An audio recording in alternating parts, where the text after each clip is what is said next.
Hello, welcome to Truth Addicts. This is a small forum where the three of us get together and discuss how incredible it is to be addicted to the truth. Tonight, it's Joanna, Dina, and myself, and we are discussing how incredible it is to know about the known and about the unknown. And what I've been caught by is those three ideas of the known known, the known unknown, and the unknown unknown. And just briefly, because I think everybody knows what they are, but the known known is things that you know exist, but you also know about them, you know them. So things you might have learned in school, a skill you might have.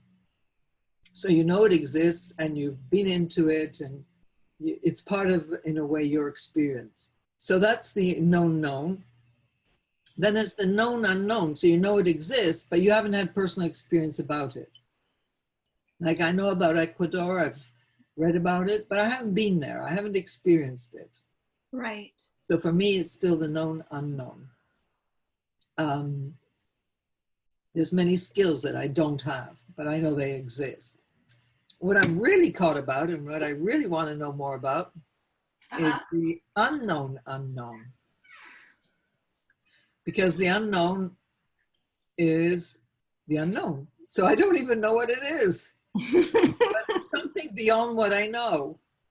And that is tantalizing. It's exciting because it can become known, but we have to find it. We have to discover it. It's like putting out a foot in front of a chasm in the hope and desire and belief that a bridge will appear and that you'll be safe. Now, of course, that would be a silly thing to do, but in the realms of knowledge, that it's not such a silly thing to do.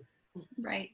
So discovering the unknown and being a truth addict, there's also wanting to add to the arsenal of truth that one has. So not to get to know more and become more knowledgeable about the unknown. Absolutely.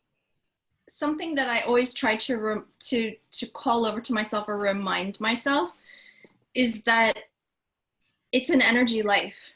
Like as we go through life, everything is either energizing you or depleting your energy. We know stress depletes our energy. We know that, I'm still stuck on stress. We know stress depletes your energy. Things like this. We know anger depletes your energy. We know fear depletes your energy. So I'm always trying to find, especially in the chaos of how my life tends to go, I'm always looking for those things which I can actually really make sure that are energizing my life, putting the energy back in. And believe it or not, one of the things I've come to understand, and not that I'm so great at it yet, but to truly touch a moment of something unknown or brand new to you, it's very, very energizing. And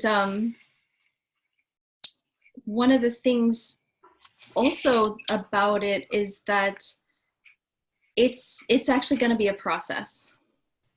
So I think that that's why I have to kind of always call it over to myself a little bit, because it's not something that just happens. I can't just decide, oh, what a great idea. I want to get energized and I'm going to just touch the unknown. Doesn't really work that way. So I have to know that there's a few tricks and tips. One is to sort of be in a process of searching, in a process of questing or questioning. Another is to actually sit down with a pen and paper, and there's certain sort of exercises, writing exercises, which I think maybe we can even use the fancy whiteboard and do a demonstration of a word map. Oh, yes. Yeah, that would be great. So there's different things you can do, but it's actually something you have to be willing to take a little time and energy and put yourself into a process. And it's such a wonderful thing. I mean, in the smallest way, you can think, you know, what's unknown still is cures for cancer. What's unknown still is the next great American novel, or the next song that will bring everybody together and make them want to dance. So, I mean, the unknown can be from the very high to the very simple, and yet there's such a case for all of us believing that it's really just there for us to do, and enhancing in so many different ways. So that's my first sort of thought about it. Right. Okay, and I'll mention another exercise, and you will go to the whiteboard and do a work. I think that's a great idea. But the exercise that I was going to mention is an exercise where you take what you know about something and really empty out everything about it, so that you can come to like the edge of your own knowledge about it, and hopefully then that will promote you into the unknown and to what's next about that object. And you can start with something very basic, like an object. Just take an object that might be in your room, and let's say I'm looking at a chair here, and I'm saying everything I know about that object, and not just this one, but universally. So it comes in all shapes and sizes, made of wood, made of plastic, made with leather, made with fabric. Can be large, can be small, can be specially made for children, can be folding, so you can take it to the beach, so you can, and it can be reclining, so you can feel comfortable. It can be like this one for the office, which you can raise it up and lower it down. Ooh. Couldn't do that in the audio. And once I've said all that, I go, okay, so what's next? Maybe there is something next. Maybe that's the end of it. Maybe it because it just has a limited function and really doesn't go anywhere. But let's take, if I take the word honor, for example, and empty out everything I know about honor, maybe I will come to some new understanding, because qualities and these abstract words have a life of their own. So like honor, I would say in maybe the 20s in my parents' days, meant something probably different than it does today. And it's one of those words that you don't hear that much anymore. I mean, in the old days, people would say on my honor, or by my honor, or shake the hands, and it would be an honorable commitment. These days, not so much. You go to a lawyer, you get it written down.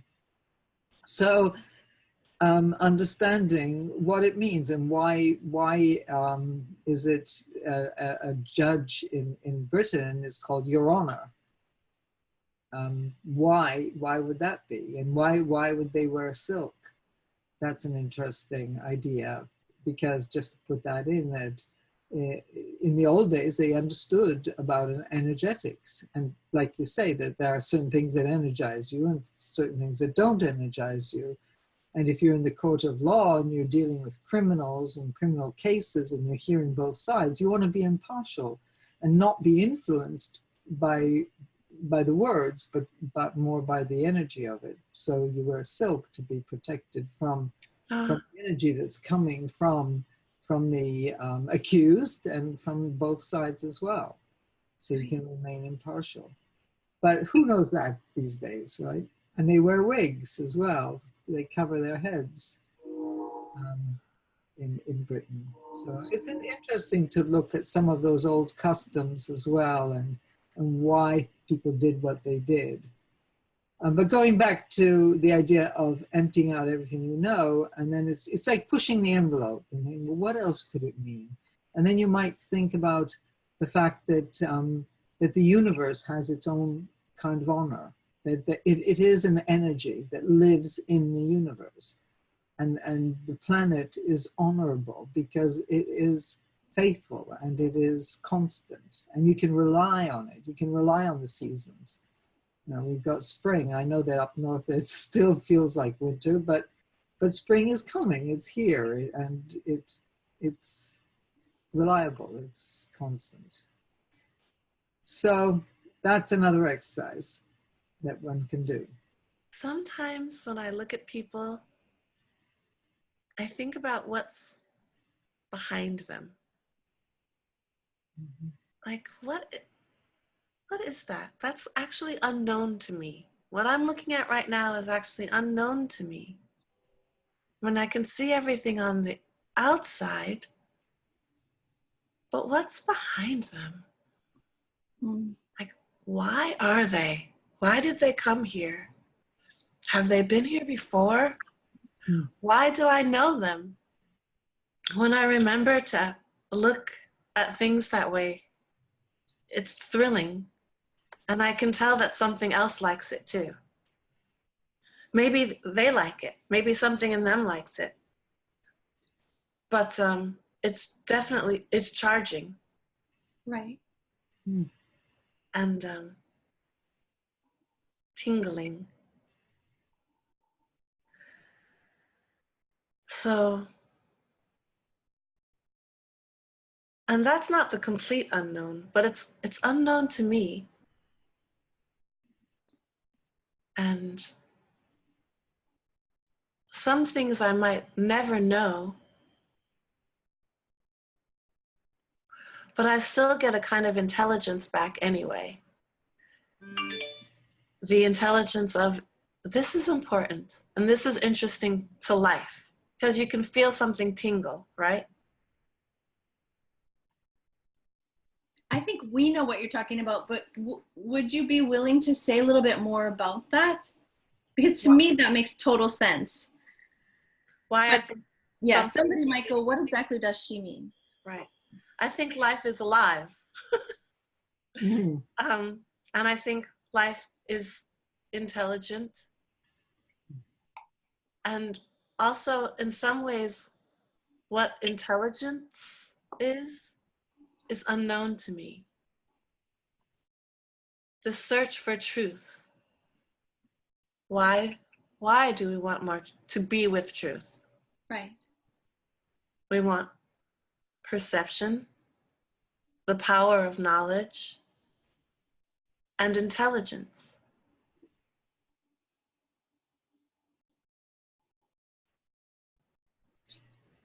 Yeah, what you're saying makes me think of the idea of human evolution. Wow. And as we evolve as a species, we don't know what the next model will be or be like. I mean, we can imagine things, we can think, well, maybe they'll be more intelligent, maybe they'll have ESP, maybe they'll be clairvoyant, maybe they'll be able to see energy. But it's still an unknown because it hasn't quite happened yet. Mm. So it's kind of exploring the unknown without the certainty of, is it happening? Is it not happening?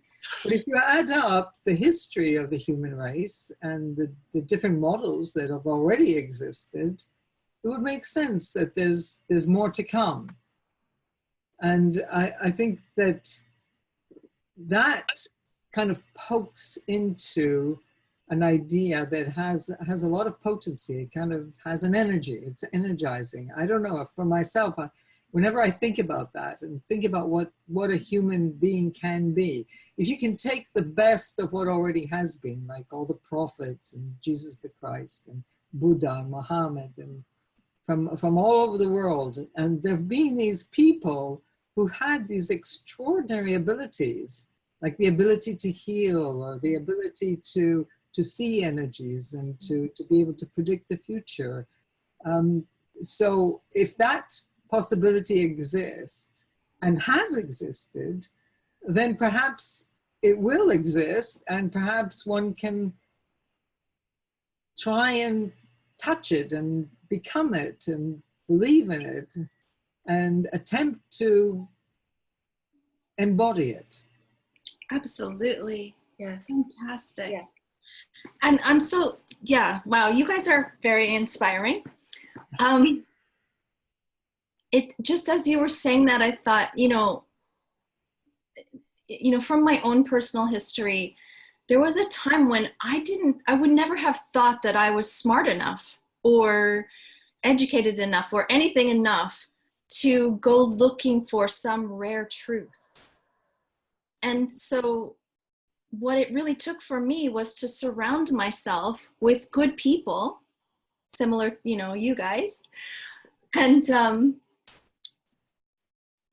actually just start to believe that I could, and to learn a few tips and tricks to help me out. And I really hope that everybody would think to themselves at least once that thing they sort of, everyone I think feels inside of them, that knows that they have a tremendous amount of self-worth, and that they could absolutely come to some beautiful, rare knowledge or some very moving and enlightening truth. And there doesn't need to be a tremendous amount of education, or they don't need to be anyone particularly special. And so, having said that, maybe we can share a tip. How would you be willing to do the word map, since you already figured out how to draw on the whiteboard? Sure. Yeah, let's do that. Okay. But let's choose a word. What word should we look at? Some quality. Let's look at a quality. Let's look at, how about inspiration? Okay. So I think to begin with, before we go to the whiteboard, let's try and give a definition, short definition for each one of us for that word, for inspiration. And there's no right or wrong with this, to just say what it means to you at this time. And then we'll see what we can get to in the word map. Fantastic. Okay, so do you want to say? Sure. Me? Are you? Yeah. Okay. It was your idea. So. All right. Inspiration. For me, inspiration is, it's something that moves you. It's something that wells up inside of you, and it causes you to emote or to act, or to kind of move forward. Good. Great. Yeah, I just got one too, so I'll say mine. Mine is an elevating feeling that spurs you to creative action. That's Great. perfect. Okay. And Dina, do you want to say yours?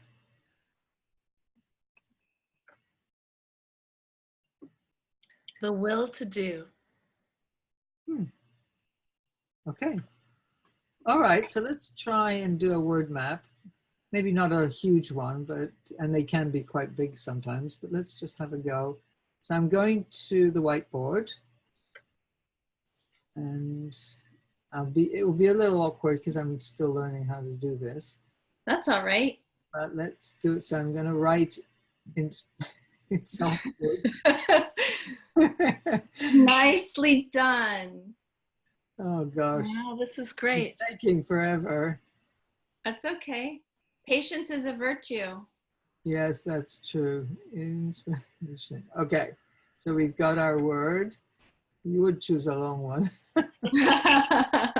Okay, so let's take five. We'll do five words that come to mind when you think about inspiration. Shall we each pick one? Yes, let's do 6 in that case, and we can each pick 2. Nice. Okay. Okay. So I'll go first again. We'll stay in our order since we can't see each other. Having order helps. Okay. So I will say, oh gosh, this actually, I just drew a blank. Inspiration. Excitement. Okay, that's a good one. Mm-hmm. Gosh, this is so awkward. Oh, we know what it is, don't we? Okay. And try. That's easier. Okay. Doing. Okay. Doing, yes. Yep. Mm-hmm.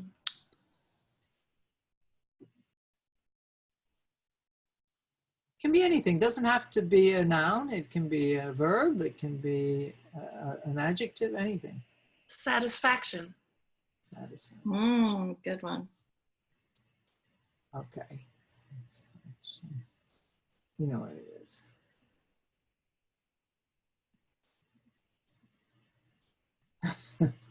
Okay, I'm going to go with creativity. Good one. And feeling would be my other one. So you can start thinking. So if you take, and maybe we should switch. So, Yes, good idea. okay. Yep. So what we're now going to do is we're going to do 2 words from each one that we have already. And let's take somebody else's. So the other 2 of us will give the words. And the thing is not to think back to inspiration, but just look at the word. So so if we take excitement, which was Stephanie's. So if Dina and I give a word for excitement, and I'm going to put energized. Okay. And you, Dina, what are you doing? I'm gonna put excitement. What does it cause? What does it do? Energized. Thrill, but that's just the same word. That's fine. Okay. I'll just put thrill. Okay. It's not the same word. It's a different word. That's great. Yeah, it's a different word. Different letters, different word. Okay. Thrill. All right. So, Dina, we've got one more here. We got try. Hope.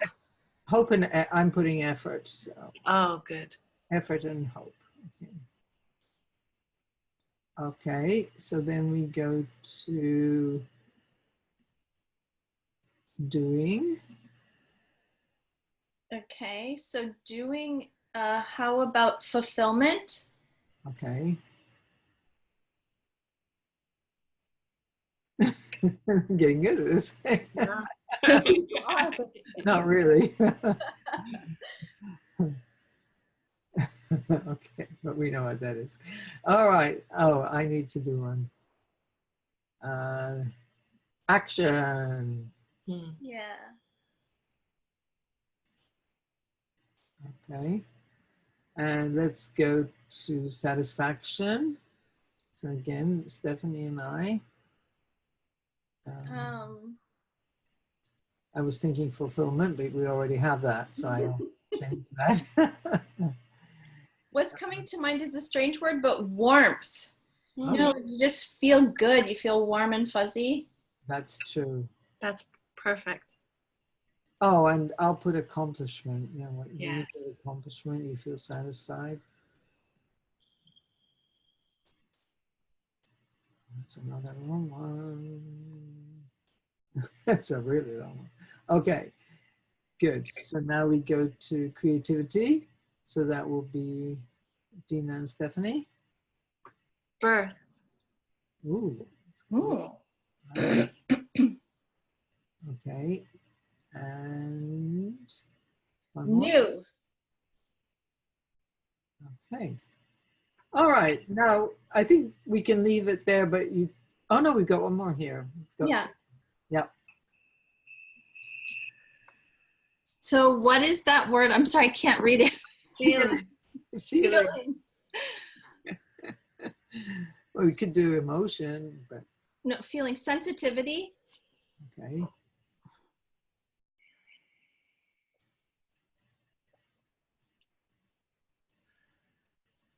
And one more. Assessment. Oh, that's interesting. Okay, now,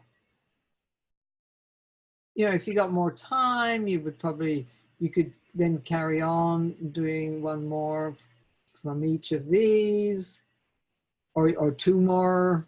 So just keep going, and you get further away from the word and you might get something completely different, but it will open up new territories, because then you can ask yourself, like, let's just give a few examples. So if you go to effort, and maybe you'll put work, something, and you'll think, well, what does work have to do with inspiration? But yet there is that thread that goes from trying to effort to work. Yes. So there is a connection. So it's like pushing the boundaries of understanding and trying to open up new doors. Absolutely. That's really well said.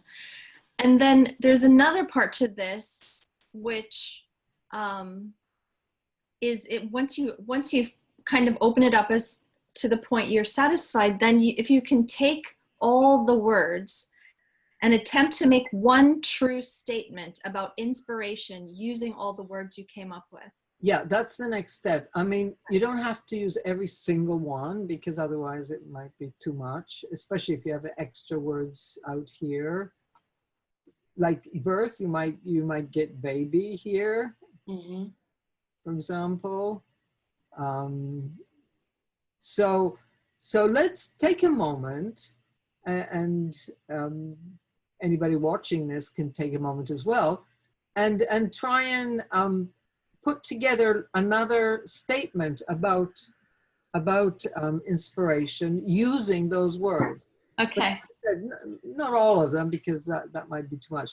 So it could be a sentence, it could be a few words, it could be a poem, it could be a paragraph.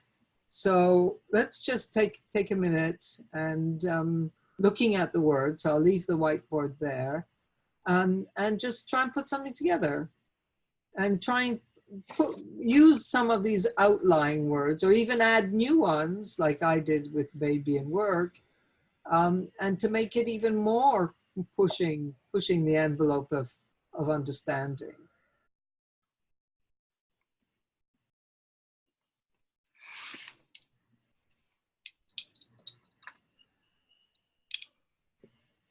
Okay, anybody ready? Yeah, that was great. Okay, do you want to start? Sure. So I really wanted to, oopsie. So I really wanted to stay true to the fact that this is a process that actually works. So I really wanted to just take the words in order and put them together. Okay. So it's not like I had to be a genius. I just needed to actually do the process and take the words and plug them in. So what I got is inspiration is the action of fulfillment when you try and have hope. When you're willing to take action to birth new creativity using your sensing, feeling, and assessment. Wow. Wow, that's beautiful. And I just literally just took fulfillment, action. I just pulled the words, and there's very few. I mean, there's just the joining words. Right. So thank you for the confirmation, but again, the process works. It's simple. Yeah, that's great. Okay, shall I go next? Yes. Okay. Inspiration is an exalted feeling. To be fulfilled, it needs creative work that can lead to a new birth that energizes and excites. Wow.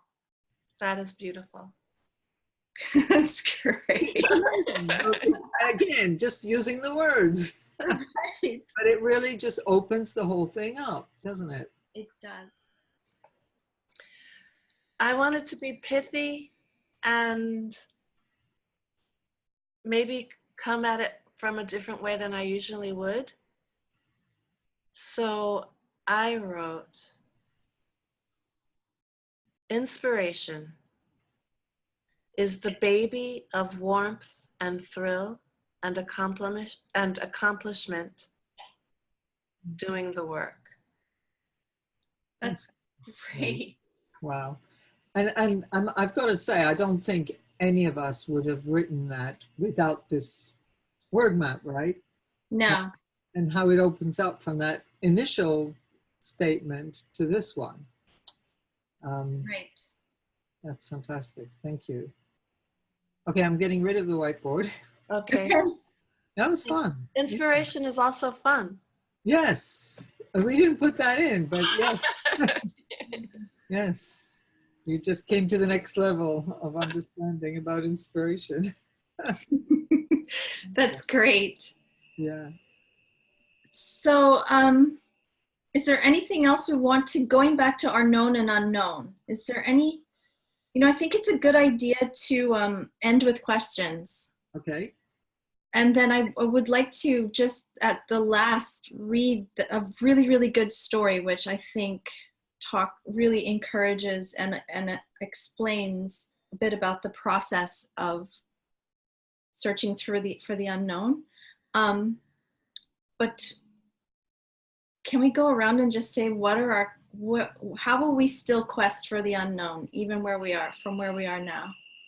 Well, I'll give an example, because personally, I've done a lot of research on various qualities, because I believe and have experienced that qualities are energy, and one can connect to those energies, and they exist because all of human endeavor over the centuries have created these qualities. So if you take courage, you can think of examples of people of courage who have done amazing things, and that energy exists. And I've always been fascinated by that fact, and by the fact that you can actually invite those qualities into your life.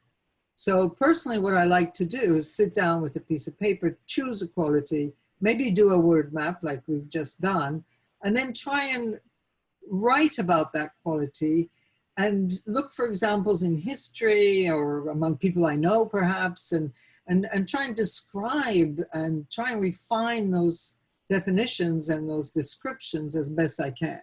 The result of which was I produced a book called A Garden of Qualities, which is available on Amazon, but it's not finished. It's an ongoing research and work, and it just elevates my spirit, because rather than being worried about maybe work or finances or something, it just makes me think of inspiring things. So it leads me to inspiration, as we talked about. Great. Dina, do you want to go or shall I go? I actually got so lost in what Joanna was saying. I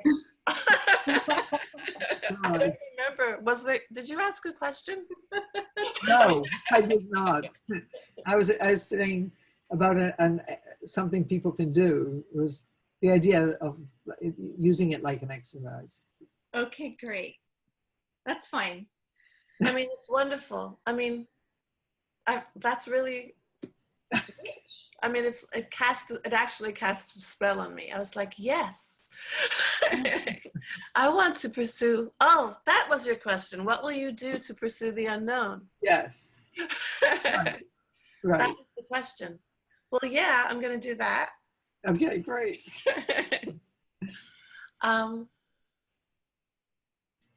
One of the reasons I'm going to do that is because I see that as we worked into inspiration, it was contagious, and I felt inspired. Right. So yeah, we'll try to be with the things that I want to be contaged by. That's great.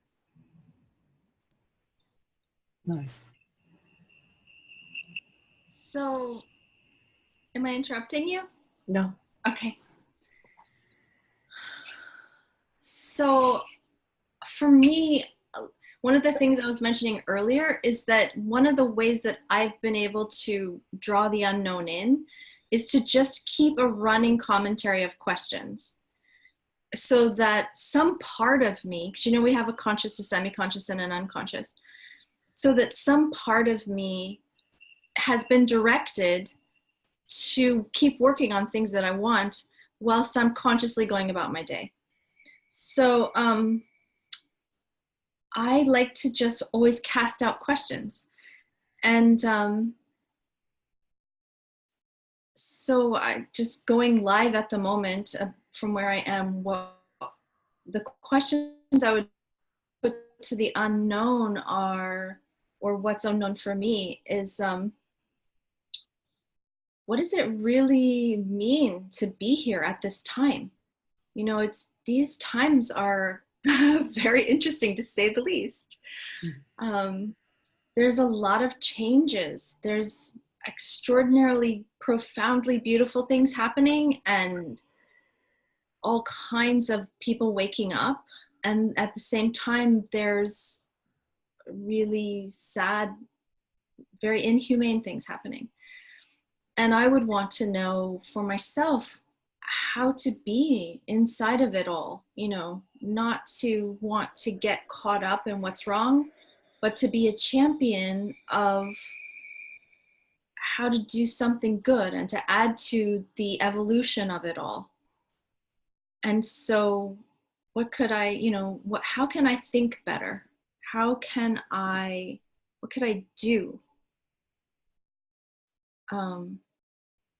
Yeah, I'm open. Like whatever comes. I already wanted to put that in a box. I already wanted to say, what could I do? Like blah, blah, blah. But I'm just going to leave it there. Mm-hmm. Whatever it is, hopefully I will come to something new. So can I share a story? Sure. So this is from a book that's probably very near and dear to all of us. It's called Tales of the Night Watchman. It is available. I don't know where, but you can find it.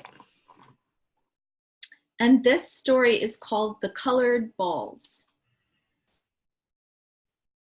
So let me begin a tale that shows the real values of the stories. Oh, sorry. I'll have to edit that part out. Okay, no problem. There was once a young man making his way on a long journey over many lands. One day he met an old man, and the two of them fell to talking. "Tell me," asked the young man, "how do you work and keep yourself?" And the old man told him, "I go into the forest and I search for colored balls. I get 1 penny for each blue ball I find. I get a nickel for each green ball I find. And if I find a silver ball, it is worth $5. The young man was keen to try his hand at this and asked the old man where best to search for the colored balls. The old man willingly obliged, and so away the young man went. With a spring in his step, carrying a basket that the old man had given him to help him in his task. "This is easy," he thought. "I'll soon collect enough silver balls to make my fortune." Soon he came across a blue ball, and he paused. Looking at the basket, he saw he would have to collect a great many blue balls to earn what he wanted. So turning aside, he left the blue ball and walked further into the forest, searching as he went for the valuable balls. And on he walked for several hours, looking for the silver balls only. He passed many blue balls and occasionally came across a green one. But he had become so determined to collect only the silver balls that he dismissed all the others. Eventually, at the end of the day, he left the forest, and again he met the old man. The old man saw how tired and disappointed the young man looked. He saw the empty basket, and he wanted to help. The younger man told him of his wasted search and asked for advice. The old man said, I have learnt the wisdom of beginning in small ways and not practicing dismissal, gathering blue balls whenever and wherever they may be found." So the next day the young man set out again with the basket in his hand and a renewed spring in his step. After a while he came across a blue ball, and this time he stopped and he picked it up thinking, this is a start. He walked on and picked up another blue ball, and then another and another. Suddenly, behind a blue ball, he discovered a green ball. He was pleased, and was encouraged to continue looking for more as he went around gathering the balls. By the end of the day, his basket was full of blue and green balls, and just as he thought it was time to stop, there in front of him lay another blue ball. Because he now valued them, he stood and picked it up. And as he did so, he saw to his amazement that hidden behind it was a silver ball. It was at this moment, in that instant, he understood that great things are achieved by many small efforts, and that by collecting the small, apparently simple wisdoms, great truths may suddenly be revealed. Wonderful. Well, that's a great note to end on. Yeah, that's such a great story.